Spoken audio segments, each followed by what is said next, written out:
खुली किताब कोई है पहेलियों जैसा,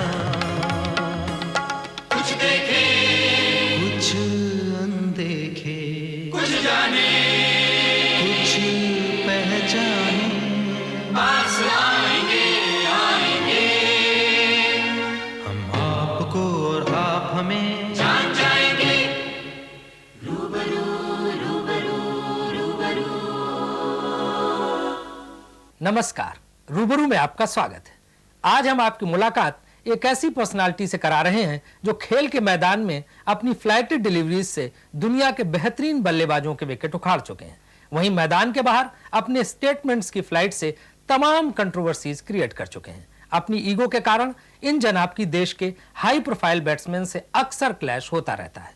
प्रेजेंट इंडियन क्रिकेट कैप्टन के बारे में इनके क्रिटिकल व्यूज अक्सर अखबारों की सुर्खियों में रहते हैं। वैसे तो ये जनाब दुनिया के बेस्ट लेफ्ट आर्म स्पिनर माने जाते रहे हैं, लेकिन बतौर इंडियन कैप्टन और मैनेजर ये ज्यादा चर्चित रहे हैं। जी हां, हम बात कर रहे हैं फेमस लेफ्ट आर्म स्पिनर और इंडियन क्रिकेट टीम के फॉर्मर कैप्टन बिशन सिंह बेदी की। सरदार ऑफ स्पिन के नाम से मशहूर बिशन सिंह बेदी की गेंदबाजी में जादू था।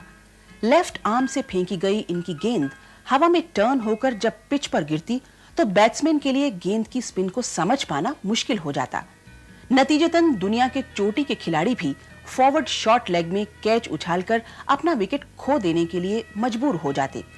बेदी की गेंद फेंकने की इसी कला का कमाल था कि छठे और सातवें दशक में भारतीय क्रिकेट की जान इंडियन स्पिन की तिकड़ी बेदी, चंद्रशेखर और प्रसन्ना में बेदी की भूमिका सबसे अहम थी। कहा जाता है कि इंडियन स्पिन अटैक के लिए बिशन सिंह बेदी उतने ही जरूरी थे जितने ऑस्ट्रेलियन पेस अटैक के लिए डेनिस लिली। कुछ लोगों का यह भी मानना है कि बेदी एक थिंकिंग स्पिनर रहे हैं जो अपनी हर गेंद सूझबूझ के साथ फेंकते थे। शायद यही कारण है कि इंडियन स्पिन को एक नई दिशा देने के साथ ही बेदी सफलता की ऊंचाइयां हासिल करते रहे। हालांकि अपनी गेंदों को फ्लाइट देने के कारण उनकी बॉलिंग की धुनाई भी खूब होती थी। 1966-67 में कलकत्ता में वेस्टइंडीज के खिलाफ दूसरे टेस्ट में बेदी ने भारत के लिए खेलना शुरू किया और उन्होंने 92 रन देकर 2 विकेट लिए। मद्रास में खेले गए तीसरे टेस्ट में बेदी ने 136 रन देकर 5 विकेट लिए। 1967 में इंग्लैंड के खिलाफ उन्होंने 236 रन पर 7 विकेट लिए। 1967-68 के दौरान न्यूजीलैंड के खिलाफ बेदी ने 371 रन देकर 16 विकेट लिए। सफलता का यह सिलसिला आगे बढ़ता ही गया। 1969 में कलकत्ता में ऑस्ट्रेलिया के खिलाफ तीसरे टेस्ट में बेदी ने 98 रन देकर 7 विकेट कैप्चर किए। 1972-73 में इंडिया आई इंग्लिश टीम के खिलाफ उन्होंने 25 विकेट लिए। वहीं 1977-78 में ऑस्ट्रेलिया के खिलाफ बेदी के विकेटों की संख्या 31 तक पहुंच गई। अपने टेस्ट करियर के 67 मैचों में बिशन सिंह बेदी ने कुल 266 विकेट लिए। उन्होंने अपनी बॉलिंग का बेहतरीन प्रदर्शन 1976-77 में न्यूजीलैंड के खिलाफ 3 इनिंग्स में 22 विकेट लेकर किया था। गौरतलब है कि बेदी पहले इंडियन बॉलर हैं जिन्हें 200 विकेट लेने का खिताब हासिल है। स्पिन बॉलिंग में अपने जौहर दिखाने वाले बिशन सिंह बेदी भारतीय टीम के कप्तान और मैनेजर भी रह चुके हैं। कुल खेले 67 टेस्ट मैचेस में से 22 टेस्ट में बेदी भारतीय टीम की कप्तानी कर चुके हैं। 6 टेस्ट में वो इंडिया को जिता पाए, 11 में इंडिया को हार का मुंह देखना पड़ा, जबकि 5 टेस्ट बराबरी पर खत्म हुए। नवंबर 1978 में कराची में पाकिस्तान के खिलाफ खेला गया टेस्ट बतौर कप्तान उनका अंतिम टेस्ट था। सन 1979 में बिशन सिंह बेदी ने बतौर खिलाड़ी इंडियन क्रिकेट को अलविदा कह दिया। हालांकि एक सिलेक्टर के रूप में वो इंडियन क्रिकेट से फिर भी जुड़े रहे। 1989 और 1990 में शारजा, न्यूजीलैंड और इंग्लैंड जाने वाली इंडियन टीम के वो मैनेजर बनाए गए, लेकिन मैनेजर के रूप में उनका परफॉर्मेंस काफी कंट्रोवर्शियल माना जाता है। अपने अनकॉम्प्रोमाइजिंग नेचर के कारण बतौर खिलाड़ी बिशन सिंह बेदी की former Indian captain Ajit Wadekar के साथ नोक-झोंक भी सुर्खियों में रह चुकी है। बेदी साहब, आपका हर एक से झगड़ा क्यों बना रहता है? वाडेकर के आप खिलाफ, गावस्कर के आप खिलाफ, कपिल देव के आप खिलाफ, अजरुद्दीन के आप खिलाफ, इसकी क्या वजह है? किसी के खिलाफ नहीं हूँ मैं। जिसके कदर करता हूँ और दिल से करता हूँ। मेरा एक बिल्ट इन सिस्टम है। I am my father's son, true son of my father. My father never used to tolerate fools. But are they fools So who? whom you hate? No, I don't hate. I don't hate anybody. If I have an opinion to express, I will do it. I will. Similarly, I expect people to tell me. अगर आप मुझे कुछ कहना चाहते हैं कि बिशन आप गधे हैं, आप पाजी हैं, आप कुछ हैं, तब मेरे चेहरे पे कहिए, मेरी पीठ के पीछे मत कहिए। लेकिन जब आप कैप्टन थे तो आप बिल्कुल डिक्टेटर की तरह बिहेव करते थे। नहीं है। सारी गेंद खुद ही फेंका करते थे और बॉलिंग एनालिसिस कुछ इस तरह से होता था कि 100 ओवर 200 रन, कोई मेडन नहीं, कोई विकेट नहीं। 100 ओवर 200 रन, कोई विकेट नहीं, कोई मेडन नहीं, शायद हुआ होगा, किसी के साथ भी हो सकता है। नहीं, आपने कुछ ऐसा सिक्का जमाया हुआ था कि प्रसन्ना, चंद्रशेखर, वेंकट राघवन, इनमें से तो लोग बदलते रहते थे, बेदी परमानेंट टीम में रहते थे। देखिए, एक और बात आप एक बिल्कुल सही तरीके से समझ लीजिए कि प्रसन्ना, चंद्रशेखर और वेंकट राघवन, ये तीनों इतने आउटस्टैंडिंग बॉलर थे, मैं उनका कभी मुकाबला नहीं कर पाता। I was just a simple कॉग in the wheel, very simple and honest. I knew my limitations. पर तभी टीम में सरवाइव तो करते थे। तो इसलिए कि I used to work a little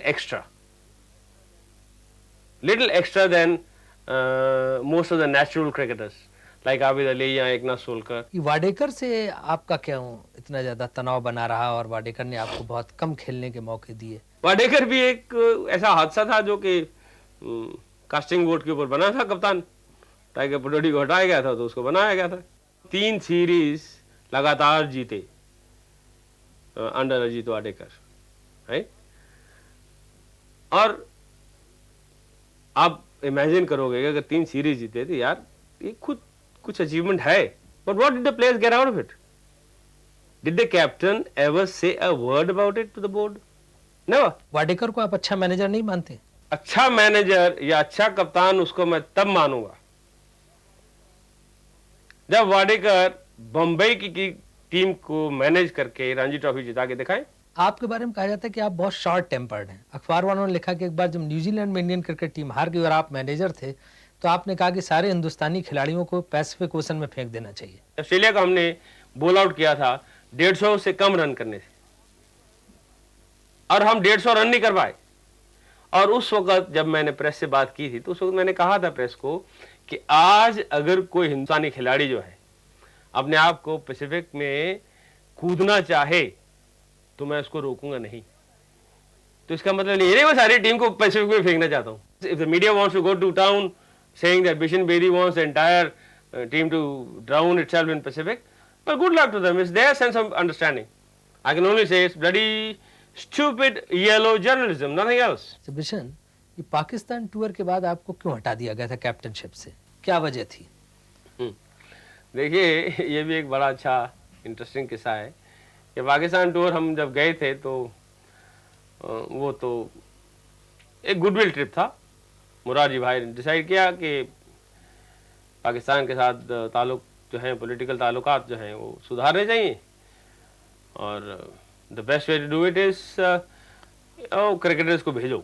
जहाँ तक ताल्लुक रहा कि मुझे हटाया क्यों गया कप्तानी से, चलो जी हम हार गए, अच्छी टीम से हारे थे, और कोई ऐसी बड़ी बात नहीं थी कि हम टेस्ट मैच ड्रॉ भी कर पाते।